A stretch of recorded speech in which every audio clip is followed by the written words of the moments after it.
Now to an update on a 2-month-long I-Team investigation of Wounded Warrior Project, a war of words and of will right now surrounding the Jacksonville-based charity, already under fire over lavish spending and a culture of fear and intimidation.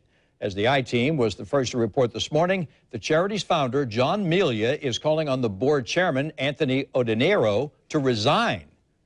I-Team investigator Lindsay Gardner was first to get the board's response, and Lindsay joins us now. Tell us first, does Melia think his call will get results? Well, tonight he does believe it will, Mary. He says he has accepted that he likely won't be the CEO as he had hoped, but now his mission is to keep the charity transparent and accountable. And he says that starts at the top with the board. We are going to see Tony Odierno and other members of the board of directors and the senior executives in the organization step down. I was forced out of the organization one time. I certainly will not be forced out again. John Melia, founder of Wounded Warrior Project, came first to the I-Team after sending us this letter demanding Board Chairman Anthony Odierno resign. Also sent to the New York Times, CBS News, and the Associated Press. We found Odierno, a soldier wounded in Iraq, joined the charity's board of directors in 2009. The same year, now former CEO Stephen Nardizzi took over.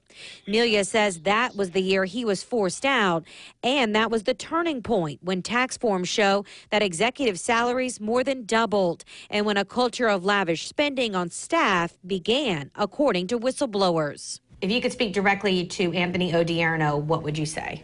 I would say, Tony, I still believe that you're a hero of our country. You've made an enormous sacrifice, as have your parents, for this nation. But you have dropped the ball here. You were the leader of this organization.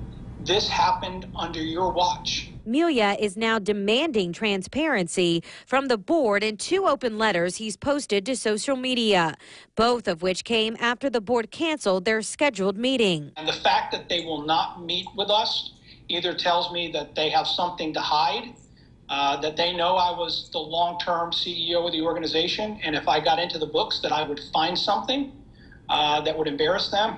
I don't know why they won't do it, Lindsay. It defies common sense. The board responded saying, at a time when every employee at WWP is working so hard to pull together and focus on the important work done by this organization, the Melias are attacking the organization to promote their personal agenda. We certainly do have a personal agenda.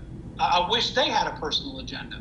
I wish that they cared enough about wounded veterans and their families and the donors that the organization serves to do the right thing.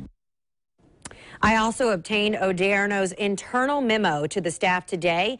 In it, he explains efforts by the board have included arranging a meeting with the Melias on the condition that the meeting remain confidential, which is not only customary, but we believed we needed to find a way to work together and not through repeated public statements in the press, which are counterproductive. When I asked a board spokesman if Anthony Odierno would be stepping down, I was told simply no. Lindsay, I'm looking through this list of demands from John Melia. He wants hard numbers disclosed to the public, including if board meetings have ever been held at resorts, board travel expenses, how much the board is paying their new public relations firm, and the headhunters hired to find a new CEO. This is a long list. Have any of these demands been answered yet? Well, so far, no, and that's just a short snippet of the demands in 2 actual social media postings. But again, no mention in the internal memo or in the board statement sent to me. I did find a new op-ed, though, posted today by former CEO Stephen Nardizzi and COO Al Giordano in the Washington Examiner, where both men again defend themselves and the charity spending, blaming the media for, quote, sloppy and simplistic reporting, and reinforcing their entrenched belief that, quote, the way the public thinks about charities is wrong. In their minds, you have to spend more to make more for the cause, and they believe they should not have to answer for that. Thank you, Lindsay. Our continuing coverage of our Wounded Warrior investigation continues right now online. There you can read John Melia's letter calling for Odierno's resignation. Plus, we have all the stories we've done during our months-long investigation. It's all there right now.